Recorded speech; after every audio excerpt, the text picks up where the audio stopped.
आज जम्मू के press club में जम्मू कश्मीर के युवाओं के द्वारा उपराज्यपाल मनोज सिन्हा के खिलाफ जोरदार प्रदर्शन किया गया और इस दौरान इनका कहना था कि जम्मू कश्मीर प्रशासन को 2019 से पहले की सभी पोस्ट को जो निराधार कर दी गई हैं, उसको ऑर्डर जल्द ही रिवोक करना चाहिए और साथ ही साथ इन्होंने कहा कि जो रिक्रूटमेंट अधर में लटका हुआ है उसे भी 3 महीने के अंतराल में पूरा किया जाना चाहिए। आज जम्मू के बीबी चांदकोर गुरुद्वारा में अलग अलग सिख संगठनों के द्वारा एक प्रेस वार्ता की गई और इस दौरान इनका कहना था कि पिछले 1 महीने की अगर बात करें तो 19 तारीख को एक वाकया कालूचक इलाके में पेश आया था, जहां एक सिख सेवादार की गाड़ी पर कुछ शरारती तत्वों के द्वारा पत्थरबाजी की गई थी और अब तक इस वाकया पर पुलिस द्वारा कोई भी कड़ी कार्रवाई नहीं की गई है और साथ ही मांग की कि जल्द ही कार्रवाई की जाए। पर्यावरण और wasteland development cooperative society limited Nagrota Jammu के द्वारा आज केएल सेगल में एक स्थापना समारोह को रखा गया और साथ ही साथ इस दौरान जो है इस पूरी सोसाइटी के लोगों के द्वारा शपथ ग्रहण भी की गई। इस दौरान बताया गया कि ये सोसाइटी पिछले कई वर्षों से काम कर रही है और साथ ही साथ बात करें तो नगरोटा इलाके के आसपास के कई जगहों को इनके द्वारा सौंदर्यीकरण किया गया है, उससे काफी ज्यादा वो इलाके खूबसूरत बन गए हैं और लोगों के लिए आकर्षण का केंद्र भी बने हैं।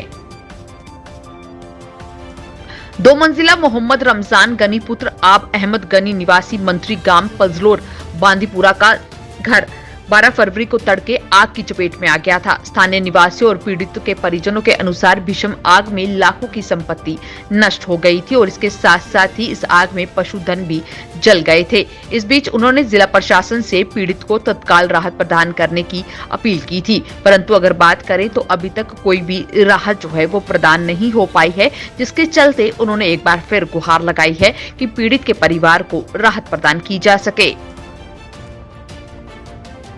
कल बुधवार को Jammu Kashmir board of school education के द्वारा कश्मीर जोन के 10वीं की परीक्षा का परिणाम घोषित किया गया और इस दौरान एक बार फिर लड़कियों ने अपना परचम लहराया। वहीं श्रीनगर की शिफा शफी ने पूरे 100% स्कोर हासिल किया है और इसके बाद से परिवार में खुशी की लहर साफ तौर पर देखने को मिल रही है। कश्मीर में आज सुबह भूकंप के झटके महसूस किए गए हैं। राष्ट्रीय भूकंप विज्ञान केंद्र रिक्टर स्केल पर 3.5 की तीव्रता वाला भूकंप आज तड़के 3.2 मिनट पर कचरा से पूर्व में आया था। भूकंप के झटके महसूस होने के बाद लोग घरों से बाहर निकल आए थे, परंतु अच्छी बात यह रही कि किसी भी तरीके का जानमाल का नुकसान सामने नहीं आया है। पीपल्स डेमोक्रेटिक पार्टी की अध्यक्षा और पूर्व मुख्यमंत्री महबूबा मुफ्ती ने बुधवार को भाजपा को आधुनिक भारत की ईस्ट इंडिया कंपनी करार दिया है। उन्होंने कहा है कि ये भगवा पार्टी इस देश को गोडसे का भारत बनाने पर तुली हुई है। आखिरकार जम्मू कश्मीर को लाइट मेट्रो का तोहफा मिलने जा रहा है।